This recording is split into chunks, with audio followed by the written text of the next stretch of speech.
Əziz dostlar, Əhl-i Sünnədən olan bəzi qardaşlarımız belə bir iddia ilə çıxış edirlər. Sual belədir ki, Ağacan, Peyğəmbər sallallahu aleyhi və səlləmdən belə hədis rəvayət olunur. Mən elmin şəhəri, Əli onun qapısıdır. Bu rafizilərdə məşhurdur. Bu hədis rafizilərdə məşhurdur, onlar deyirlər.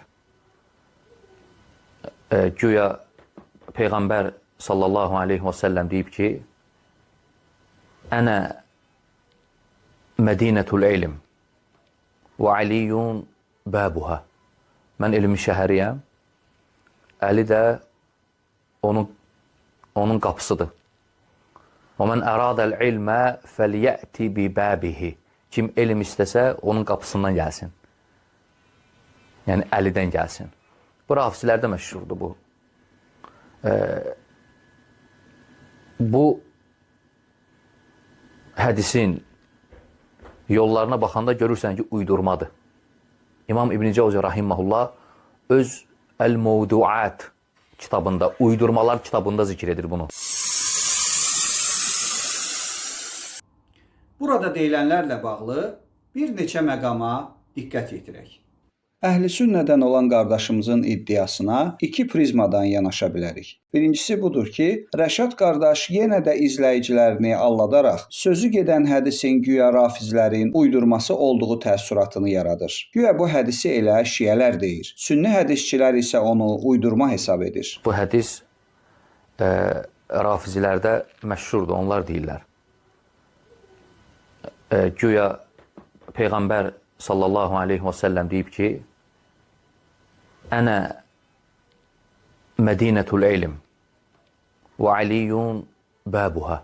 Əslində isə mən elmin şəhəriyəm və Əli onun qapısıdır hədisi yalnız şiə mənbələrində deyil, eyni zamanda bir çox məşhur əhl-i sünnə mənbələrində də nəql olunub və bir sıra sünni mühəddislər tərəfindən səhih hesab edilib. Bu hədisi ilk olaraq məşhur əhl-i sünnə hədis alimi Hakim Ən-Nişaburi özünün Əl-Mustadrak Aləs-Səhiheyn adlı əsərində nəql edib. Cild 3, səhifə 126, hədis nömrə 4729. O hədisin sənədinin səhih olduğunu bildirib. Hədis həmçinin Xətib Əl-Bağdadi tərəfindən Tarixu Bağdad əsərində nəql olunmuşdur. Cild 11, səhifə 49. Burada hədisin mətni və sənədi təqdim olunmuşdur. Bundan əlavə, məşhur əhl-i sünnə alimi Cəlaləddin Əs-Suyuti hədisi Əl-Cami Əs-Səğir adlı əsərində nəql edir. Cild 1, səhifə 164, hədis 1126. Hədislə bağlı maraqlı bir məqamı da qeyd edək. Cəlaləddin Suyuti özünün Tarix Əl-Xüləfa əsərində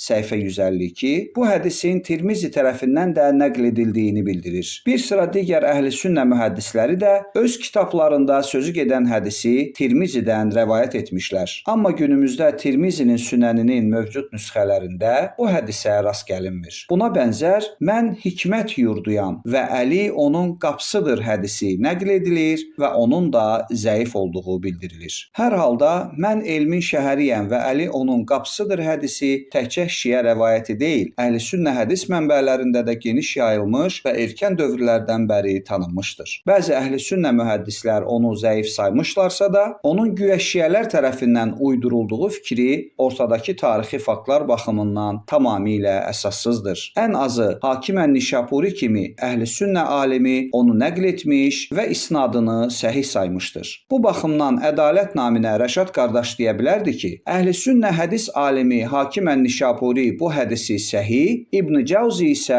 uydurma saymışdır. Məsələyə ikinci prizmadan yanaşdıqda deyə bilərik ki, Rəşad qardaşımızın bu hədis rafizilərdə məşhurdur iddiası tamamilə haqlı iddiadır.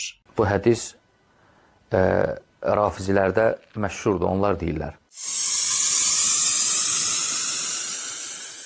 Bəli, doğrudan da çoxlu sayda sünni mənbələrində yazılmasına, Hakim Nişapuri kimi məşhur əhl-i sünnə mühəddisinin səhih adlandırmasına rəğmən, sözü gedən hədis əsasən elə şiələr arasında məşhurdur. Bu da şiələrin Əliyə olan sevgilərindən irəli gəlir. Belə ki, həm sünni, həm də şiə hədis mənbələrində yer alan bu hədis Əli sevərlər üçün bir iftixardır, qürurdur. Hədisin şiələrdə məşhur olması da elə buradan qaynaqlanır. Necə ki, əhl-i sünnə qardaşlarımız qardaşlarımız da sevdikləri Muaviyəyə təriflər söyləyib, onu hətta vəhi katibi adlandırırlar. Bu da əhl-i-sünnə arasında məşhurdur. Halbuki heç bir mötəbər əhl-i-sünnə mənbəyində Muaviyənin vəhi katibi olduğuna dair səhih sənəd yoxdur. Aydın məsələdir ki, hər kəs öz sevdiyinə təriflər söyləməyə çalışır və bu hal tam anlaşılandır. Xülasə, mən elmin şəhəriyəm və Əli onun qapısıdır hədisi həm sünni, həm də şiələrin mötəbər hədis mənbələrində